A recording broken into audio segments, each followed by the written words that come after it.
Hello everyone, welcome back to my channel. If you don't know who I am, my name is Maesta. I am a game developer on the Roblox platform and I am very excited to share this video with you today. And if you are interested in following me along on my journey as I am growing and learning as a game developer, please be sure to subscribe and like this video because it would be very helpful to me. Anyways, let's get into the video. The reality of being a Roblox developer. This video I'm a little bit nervous for because I don't know what's gonna come out of my mouth. This is very unplanned, but I have a lot of opinions about the way that I have kind of grown as a game developer in the Roblox space, and I thought I would share that today, and hopefully you can learn from me and what I plan to be doing different now that I have reflected on my past self and what exactly I have been doing in the past. My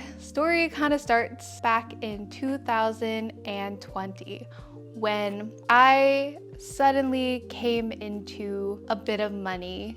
And at this time, I really wanted to spend it wisely. So at this time, I decided to start my own gaming studio called Full Flower Studio. And with this, I wanted to create higher quality experiences on the Roblox platform. Before this time, I had constraints of how advanced I could go with the fidelity of my games, how advanced I could go with the scripting of the game as well. And in a way, looking back, I kind of felt like this was beneficial to me as a game developer, just because with these limitations, it forces you to focus more on the gameplay and allow yourself to launch a game quite a bit sooner because you're not always focusing on making the game very pretty. But when I came into this money, I was able to hire more people, meaning I was able to spend a little bit longer time trying to make a beautiful game, which became very distracting to me. I continued to only focus on high fidelity experiences. We're gonna go into an example. Basically, if you've heard of my games before, one big game that always gets brought up is Mermaid Life. Now, Mermaid Life is a gorgeous game and we worked literally forever to try to make the game gorgeous. 2019, or I think more so 2018, we launched Mermaid Life. We didn't have all the funding in the world, so the map was okay. It wasn't great. It wasn't as high fidelity as the map is now, and I had built this community around it. We had a group, and in order to play the game, you needed to be in the group because it wasn't entirely launched yet, and we wanted a way to build a community around the game and allow people to play it as soon as possible, which is a really great game practice. You need to get players in your game as soon as possible so that you can find the fun in it and make sure you're going in the right direction. Before I started my studio, this was really easy because I didn't have all the resources to keep the game in development for very long. I needed to launch it pretty quickly so that players could get in it and I could learn from it and hopefully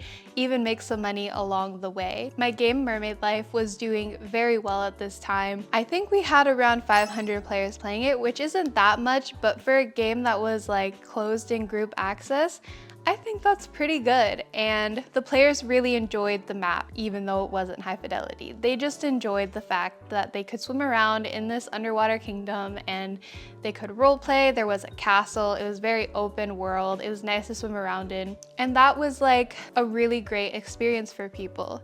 Now in 2020, when I started my company, I decided to make a big shift for the game Mermaid Life. We had completely redone all of the code in the game and we decided to rebuild the entire map. And this ended up taking an entire extra year before we actually launched the game and before we actually made any updates to the game. So during this period, a lot of the player base started to fall off. They gave up on us updating the game and we made it so that they became bored of the experience, and eventually it just slowly faded off and players just became uninterested in the game. And when we finally reached the point where we were ready to launch, we actually did not end up, blowing up after this point as much as we expected to because we focused so much on making such a high fidelity game that looked beautiful so that players could dress up in their mermaid outfits and look great. But unfortunately, players had already given up on the game and we did not get the player base that we were hoping for. And so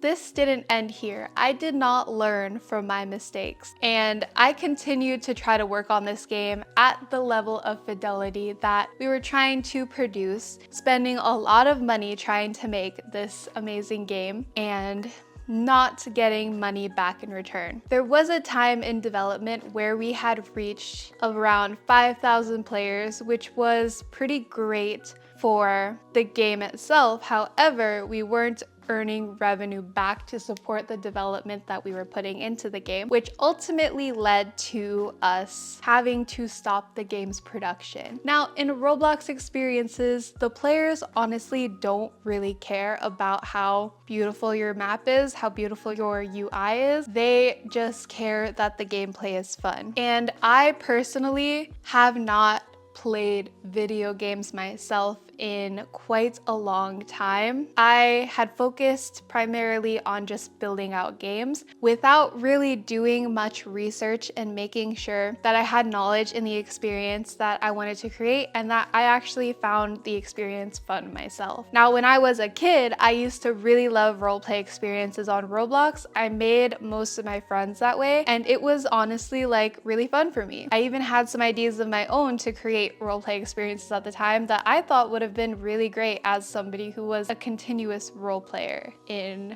the Roblox space. However, I didn't have any knowledge in scripting, so I didn't have the capability at this time to either make the game myself, hire people to make the game. I only had building experience, so I used to build out like roleplay maps and everything, but they never amounted to anything because I didn't have the knowledge to actually make the game with actual game mechanics. So they ended up just being showcases. Fast forward back to Mermaid Life, I lost touch with the roleplay audience, and I didn't know exactly what the core loop should be to keep players engaged in a roleplay experience, because I personally just stopped finding roleplay experiences fun.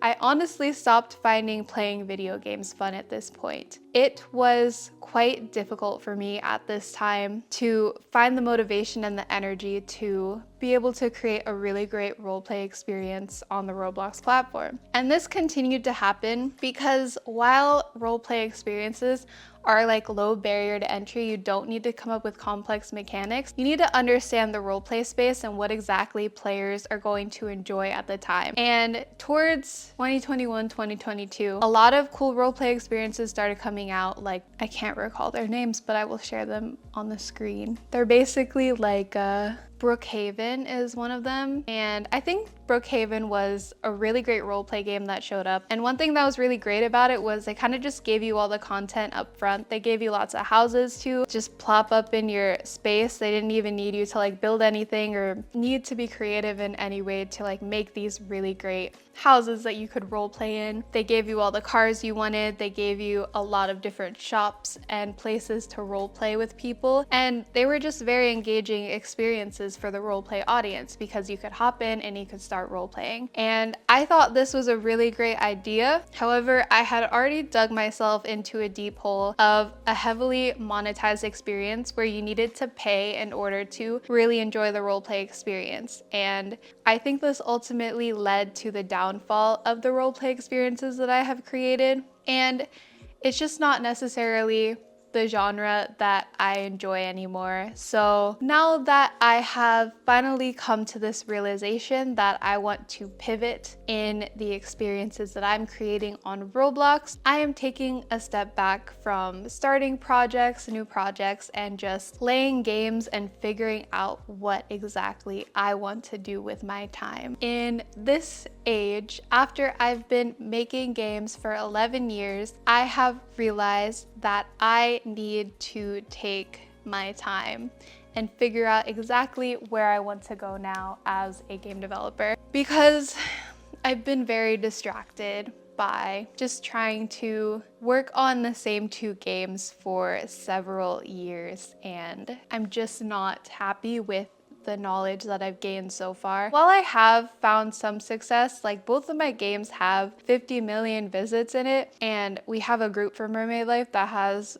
1.5 million people in it, and I have earned a good amount of money being a Roblox developer. And I feel like I could do a lot better as a game developer and as a game designer. So I really need to basically discipline myself at this point just to focus on figuring out what I find fun, the kind of games that I want to make on the platform, and where I want to go from there. I'm very grateful to have the freedom right now to do that. So yeah, that's basically what I have been thinking about, how I feel about my progress as a Roblox developer and where I want to go next. That's basically just the reality of my journey as a Roblox developer.